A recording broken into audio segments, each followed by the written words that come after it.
السلام عليكم ورحمة الله. كي دايرين؟ لاباس عليكم؟ نتمنى تكونوا بخير وعلى خير. مرحبا بكم معايا في قناتي وقناتكم. وفي فيديو اليوم كما كتشوفوا غادي نقدم معكم السلو او السفوف كل واش كانوا كيقول ليه على حسب المنطقه.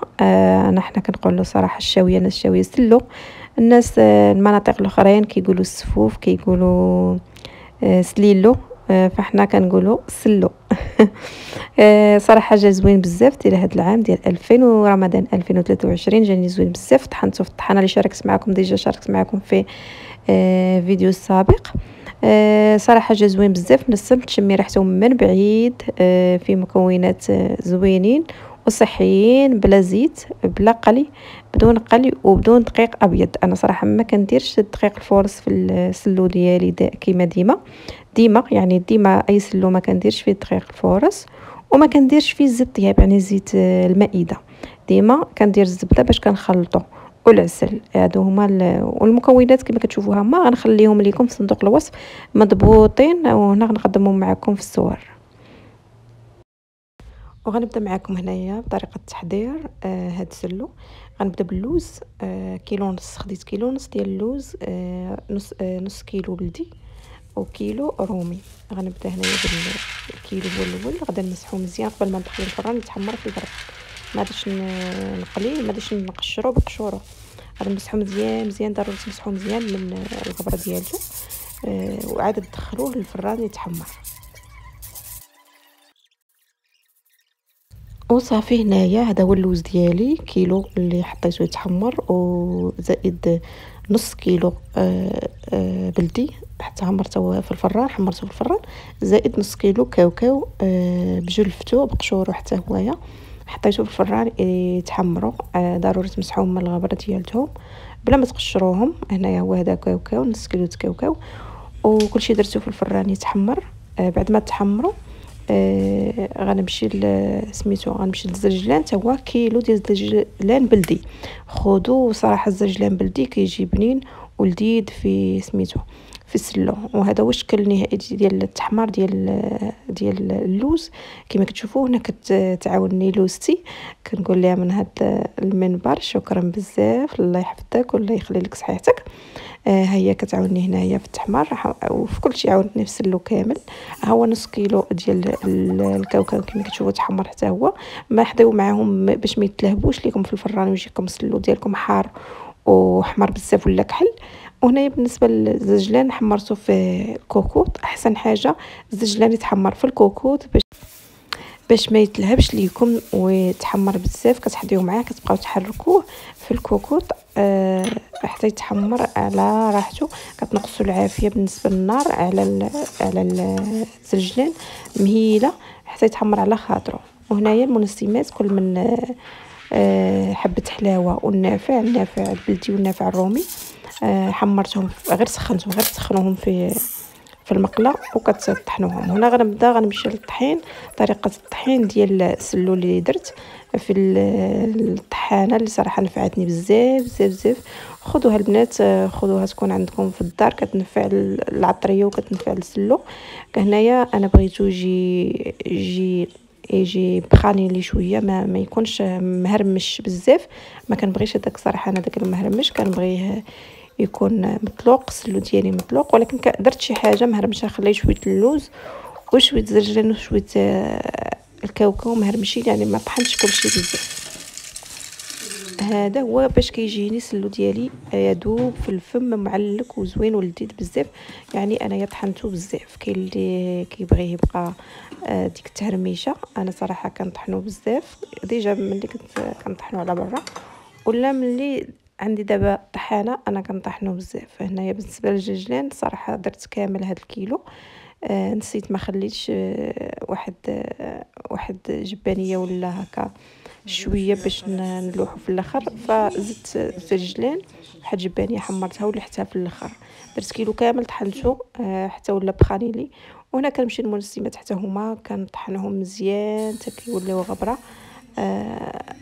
وكان صراحه ما غربلت حتى حاجه، ما كيتغربلوش. كطحنهم الطحانه مزيان كتسحق مزيان. يعني واحد ما كاينش 2 دقائق كطحن مزيان صراحه. وكنحطهم حتى هما على جنب باش في الاخر كنبدا نخلط كلشي السلو ديالي.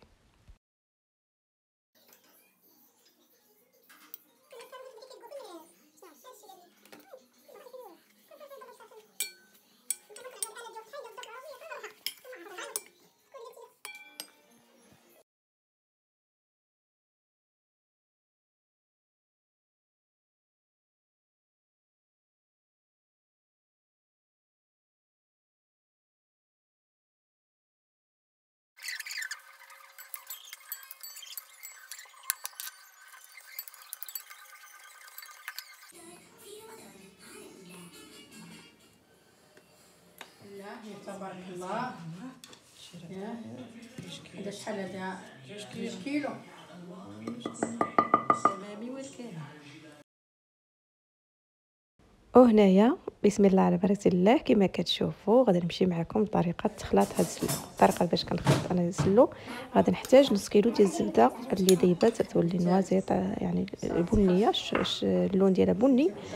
كتحيدوا ليها هذيك البن ديالها كامل باش ما تخسرش ليكم وتحمض ليكم. الا بقى عندكم سلو مده طويله ما كتخسروش ليكم، ضروري تتولي اللون ديالها بني يعني نوازيط. كتبقاو ديروها فوق النار حتى كتنشف وتحيد منها البن ديالها داك الفوقاني. هذا بالنسبه للزبده.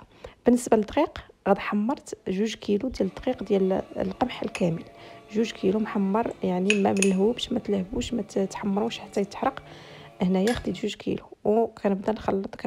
هنايا كما كتشوفوا المنسمات ديالي كما كتشوفوا النافع البلدي النافع الرومي وحبه حلاوه والقرفه والمسكه الحره مع شويه السنيده وسكر كلاصي. سكر كلاصي هنايا انايا اختياري، بغيتو ديروا غير العسل باش تخلطوا. انا درت جبانيه صغيره ديال السكر كلاصي حليت به.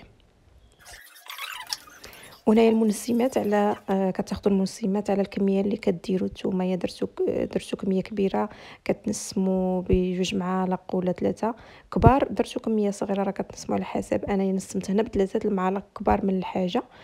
وهنايا في الاخر بعد ما درت المنسمات كناخذ هنايا كاوكاو. داك نص كيلو خديت منه 4 هرمشتوه على شكل ما طحنتوش بخانيلي، ونص كيلو ديال اللوز البلدي كما كتشوفوا بالقشور اللي حمرته حتى هوايا كنديرو مهرمش يعني ما كنطحنوش كنسحقوش كامل في الطحانه. وكنخلط كلشي بيديا حتى كينسجموا هاد العناصر كاملين في القصريه بيدي. ومن بعد عاد باش كنبدا نخلط بالزبده والعسل، كاس ديال العسل في العجانه. ما كنستعملش يدي نهائيا كندير غير العجانه هي اللي كتطحن ليا ولا اللي عندها العجانه صراحه كتنفع بزاف سلو.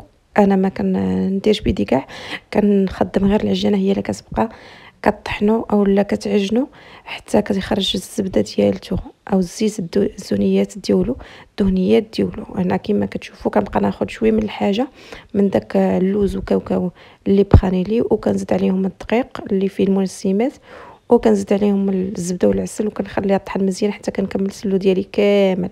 هاد الطريقه البنات غادي تنفعكم بزاف. اللي عندها العجانه تستعمل العجانه احسن حاجه. كما كتشوفوا معايا هنايا كنطحنو نحط في القصريه حتى كنكمل كلشي. وفي الاخر ملي كنكمل عاوتاني كنعاود نزيد نطحنو حتى كنبغي حتى كنحصل على ديك النتيجه اللي بغيت انايا. كما كتشوفوا في الاخر راه كيجي دهني ومعلك وزوين ورطب كيذوب في الفم ومنسم كتشمي ريحته كما قلت لكم من بعيد. جاني زوين بزاف هذا العام كاحسن من اي سلو درت. جا زوين بزاف. نتمنى انكم تجربوا هذه الطريقه اللي الطريقه صراحه انايا كنعتبرها صحيه، ما فيش القلي ما فيش الزيت النباتي وما فيش الدقيق الابيض. وهنايا حطيته هنايا ودرت لي واحد سلوفان وبقى مده ما درتوش في السطل وما نشفش كاع عاد باش من بعد هنايا جيت باش نصوروا معكم. حيت لي هاد السلوفان وزينته كما كتشوفوا كيجي اكثر من رائع وزوين ومن السمت. جربوا هاد الطريقه غادي تعجبكم حتى نتوما. هادشي اللي غنقول لكم. وهنايا غنقطع معكم واحد شويه كما كتشوفوا باش نوريكم التعليكه ديالته. زوين بزاف. جربوا بطريقتي كما قلت لكم. وباش ما ننساش راني زدت جبانيه في الاخر لحتى ديال الزلجان محمرته حتى هو. والزلجان بالنسبه للزلجان راه ضروري كيتغسل، ما قلتش لكم هاد القضيه، ضروري الزنجلان كيتغسل وكيتنشف وكيتحمر في الكوكوط، ولكن قبل ما يتحمر ضروري كيتغسل من التراب حيت كيكون فيه التراب رقيق والغبره رقيقه. ضروري الزنجلان ديالنا ديال السلو تغسلوه مزيان مزيان مزيان. وكزدت في الاخر كما قلت لكم معلومه اللي نسيت، ان زدت في الاخر واحد جبانيه زنجلان اللي كتبقى حتى هي اضافه. ما بقى لي نقول لكم السلام عليكم، تهلاو في روسكم، واشركم مبروكه، رمضان كريم بالصحه والسلامه والعافيه وطول العمر ان شاء الله يا رب. وهذا واش كان نهائي. بسلام عليكم، نتلاقوا في فيديو جديد ان شاء الله.